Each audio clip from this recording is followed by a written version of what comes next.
مگر ان کے لیے ایک وقت مقرر کر رکھا ہے کہ اس کے عذاب سے کوئی پناہ کی جگہ نہ پائیں گے۔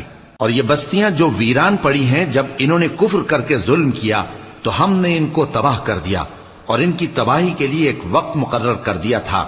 اور جب موسیٰ نے اپنے شاگرد سے کہا کہ جب تک میں دو دریاؤں کے ملنے کی جگہ نہ پہنچ جاؤں ٹلنے کا نہیں، خاص صدیوں چلتا رہوں، پھر جب وہ دونوں ان دریاؤں کے سنگم پر پہنچے تو اپنی مچھلی بھول گئے۔ پھر اس مچھلی نے دریا میں سرنگ کی طرح اپنا رستہ بنا لیا۔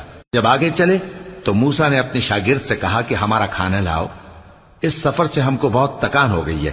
اس نے کہا کہ بھلا آپ نے دیکھا کہ جب ہم نے اس چٹان کے پاس آرام کیا تھا تو میں مچھلی وہیں بھول گیا، اور مجھے آپ سے اس کا ذکر کرنا شیطان نے بھلا دیا، اور اس مچھلی نے عجیب طرح سے دریا میں اپنا رستہ بنایا۔ موسیٰ نے کہا یہی تو وہ مقام ہے جسے ہم تلاش کرتے تھے، تو وہ اپنے پاؤں کے نشان دیکھتے دیکھتے لوٹ گئے۔